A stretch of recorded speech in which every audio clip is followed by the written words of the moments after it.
Hi friends అందరికీ అన్నం తిననిస్తలేదు మా కాకి. ఇది నిన్న మొన్న అస్సలు నడవపోయేది. ఈరోజు నడుస్తుంది, జర రెక్కలు ఇట్లా ఆడిస్తుంది అనమాట. ఇంక 2-3 రోజులలో ఎగిరిపోతుండొచ్చు, చెప్పలేం.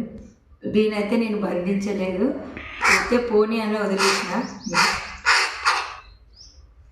అస్సలు మొత్తుకుంటుంది, నన్ను అస్సలు తిననిస్తుంది. ఎంత పెట్టినా ఇట్నే చేస్తుంది. ఇగో చికెన్ పీస్ పెట్టాను, చికెన్ పీస్. ఇగో అబ్బో ఎక్కువ పెట్టినా.